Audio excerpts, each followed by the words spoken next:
बिस्मिल्लाहिर्रहमानिर्रहीम। अस्सलाम वालेकुम नाज़रीन, गुलाम हैदर खोखर। उम्मीद करता हूँ कि आप खैरियत से होंगे। नाज़रीन, मौजूदा हुकूमत के दिन अभी पूरे होने वाले हैं, लेकिन इस हुकूमत ने जाते जाते पेट्रोलियम मसनूआत की कीमतों में जिस तरह एक इजाफ़ा किया है, उससे एक महंगाई का तूफ़ान तो अपनी जगह पे मुल्क के अंदर आएगा है। और महंगाई तो पहले ही है, लेकिन ये कम से कम ऐसे बम से ज़्यादा वो नहीं है कि एक किसी के ऊपर जो बम गिराया जाए। तो हुकूमत ने खुद इस अवाम को महंगाई की चक्की में जो पीसने का ये तहिया किया हुआ है कि अब अवाम को जो एक ज़िंदा रहने के लिए एक वक्त की रोटी भी जो उनको मैसर मुश्किल से मिल रही थी, अब वो उनसे ये भी छीनने की कोशिश की गई है। अभी पेट्रोल की कीमतें जिस तरह तकरीबन 20 रुपये फ़ी लीटर, डीज़ल की कीमत वो भी तकरीबन 20 रुपये फ़ी लीटर बढ़ा दी गई है। तो आप इससे अंदाज़ा लगे कि मुल्क में महंगाई का तो तूफ़ान पहले ही था, जैसे मैंने कहा, लेकिन अब और मज़ीद बढ़ जाएगा। लेकिन ये हुक्मरान जो आए दिन कह रहे हैं कि अब हम अगले इंतखाबात में भी जा रहे हैं और आवाम से बड़ी उम्मीदें लगा के बैठे हैं कि जिस तरह आवाम हमारे को वेलकम करेंगे और वोट देंगे। अब मैं आपको बता रहा हूँ कि अब ये आवाम के सामने जब जाएंगे, वोट मांगने जाएंगे, तो किस उस बुनियाद पे जाएंगे? ये आवाम तो इनसे क्वेश्चन मार्क सवाल तो कर सकता है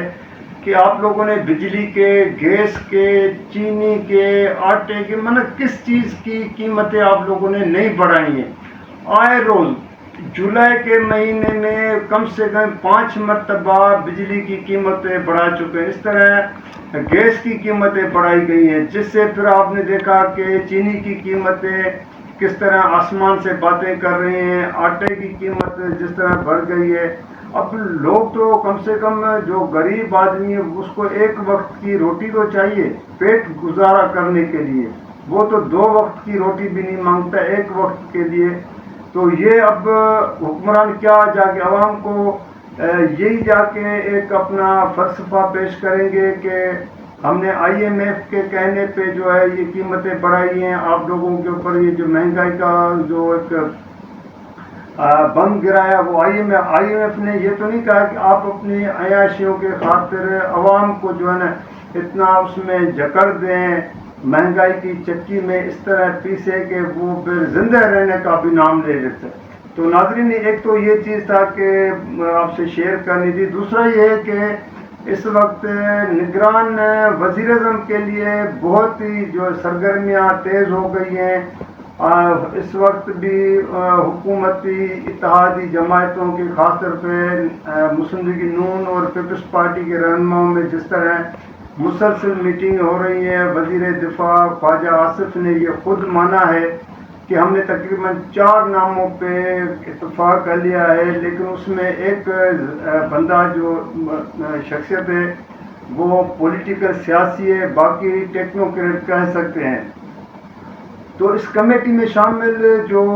मेंबरान हैं, एक अहम मेंबर है जिसका आप अंदाज़ा कर सकते हैं कि बहुत पुराना पार्लियामेंटेरियन भी है और बड़े बड़े ओहदों पे रह चुका है। वजारतों के हवाले से पार्लियामेंट के अंदर उसका एक वसी तजुर्बा भी है। तो जब मेरी उनसे बात हुई, मैं नाम तो ज़ाहिर है वो उसका डिस्क्लोज नहीं कर सकता हूँ, ज़ाहिर नहीं कर सकता हूँ, लेकिन बकौल उनके कि इस वक्त 3 से 4 नामों में से जो डिस्कस हो रहे हैं उसमें लसबेला बलोचिस्तान से ताल्लुक़ रखने वाले अपना उसका नाम है असलम भोतानी। असलम भोतानी वो शख्सियत है जो 2018 के इंतखाबात में वहाँ से आज़ाद हैसियत इंडिपेंडेंट मंतखब हुए हैं और उसने फिर 2018 में PTI सरबराह इमरान खान को वज़ीर-ए-आज़म के लिए वोट दिया, तकरीबन 4 साल उसके साथ रहे। तो एक तो क्योंकि सियासी लिहाज से उसका नाम लिया जा रहा है, कमेटी में ज़ेर गौर है, اب حتمی فیصلہ تو ظاہر ہے وزیر اعظم اور اپوزیشن لیڈر کو کرنا ہے، لیکن ساتھ میں جو نام ڈسکس تو بہت ہو رہے ہیں، پہلے بھی آپ لوگوں کے سامنے گزر چکے ہیں، ڈاکٹر حفیظ شیخ کا نام پہلے بھی آیا ہے، ابھی بھی کمیٹی کے سامنے، کیونکہ وہ ٹیکنوکریٹ ہے، اور جنرل پرویز مشرف کے دور میں، پیپلز پارٹی کی آصف زرداری کی حکومت میں، پھر عمران خان کی حکومت میں وزیر خزانہ رہ چکے ہیں، اس کا بھی نام لیا جا رہا ہے، لیکن ساتھ میں جو ایک اہم ٹیکنوکریٹ اور وہ بھی بڑی امپارٹنٹ شخصیت ہے، اس کا بھی نام ڈاکٹر حفیظ پاشا بتایا جا رہا ہے۔ ابھی حفیظ پاشا جو ہے محترمہ بینظیر بھٹو کی حکومت میں، پہلی حکومت میں 88 والی میں اس کے ایڈوائزر رہ چکے ہیں وزارت خزانہ کے۔ اس کے علاوہ ٹیکنوکریٹ ہے، ورلڈ بینک، IMF اور دیگر ایسے اداروں کے ساتھ اس کی وابستگی کسی نہ کسی حوالے سے رہی ہے، اور موجودہ حکومت میں اس وقت اس کی جو بیوی ہے گوس پاشا، وہ وزیر مملکت خزانہ اور ریونیو اس کے پاس ہے، نواز لیگ سے اس کا تعلق ہے، اس کا بھی جو ہے نا ڈاکٹر حفیظ پاشا کا بھی نام بڑے سنجیدگی سے لیا جا رہا ہے۔ اب کہا یہ جا رہا ہے کہ ان میں سے جو اگر جس کا بھی نام ہوگا، لیکن پھر بھی یہ نام جو ہے حتمی منظوری آپ سمجھیں یا ڈسکشن کے حوالے سے، تو پنڈی اسٹیبلشمنٹ کے ساتھ وہ جو ہے نا اس کی مشاورت لازمی ہے، ظاہر ہے اس کے لیے پھر وزیر اعظم شہباز شریف ان سے مشاورت کریں گے، اسٹیبلشمنٹ کے لوگوں سے، وہ جو طاقتور لوگ کہتے ہیں کہ ان کے ساتھ اس کی مشاورت ہوگی۔ اب اگر شارٹ لسٹ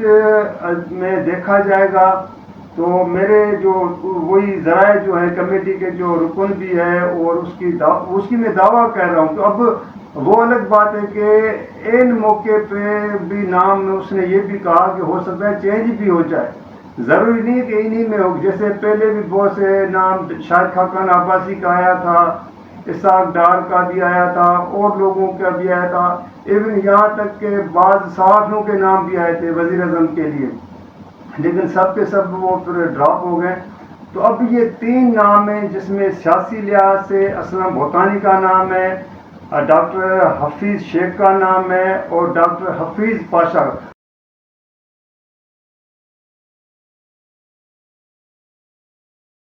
دو حفیظ اس میں شامل ہیں، اور ایک پولیٹیکل جو ہے وہ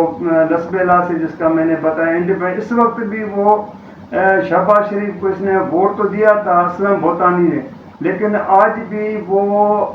آزاد سیٹوں پہ نیشنل اسمبلی میں بیٹھے ہیں، اور بعض موقعوں پہ تو اس نے اسی حکومت کی رجیم کی مخالفت بھی کی تھی بعض ایشو پر، اور خاص طور پہ بلوں پر، لیکن وہ کہتے ہیں کہ اس کی اپنی ایک حیثیت بھی ہے، اور وہ اتنا کسی کے ساتھ اس کا وہ تعلق نہیں ہوتا ہے، لیکن چونکہ سیاسی بندہ ہے، بلوچستان ایک چھوٹے صوبے سے تعلق بھی ہے، پھر بڑی بات یہ ہے کہ وہ جیسے یہ حکومت کے حلقے کہتے ہیں کہ ایسا نگران وزیر اعظم ہو جو کسی کے پریشر میں نہ، اور 3 ماہ کے اندر یا 7 دنوں کے اندر وہ انتخابات کرائے جائے، یہ نہ ہو کہ کوئی کسی کے کہنے پہ یا کسی کے پریشر میں آ کے جا کے یہ سال کے لیے 2 سال، کیونکہ یہ بھی ڈسکس آج کل اسلام آباد میں بہت ہو رہا ہے کہ بھائی وہ جو ہے نا ہو سکتا ہے کہ یہ انتخابات 1 سال کے لیے 2 سال کے لیے آگے چلے جائیں۔ تو ناظرین خیر، یہ آج آپ کے ساتھ یہ شیئر کرنی تھی چیزیں، تو اگر آپ کو یہ ویڈیو پسند آئے تو آپ اس کو لائک بھی کیجیے گا، شیئر بھی کیجیے گا، سبسکرائب بھی کیجیے گا، اور کمنٹس میں ہمیشہ آپ سے ریکویسٹ کرتا ہوں کہ آپ کے کمنٹس آنے چاہیے، اور کمنٹس آتے میں اس کا جواب بھی دیتا ہوں۔ تو اگلی ویڈیو کے لیے جا دیجیے گا، اللہ حافظ۔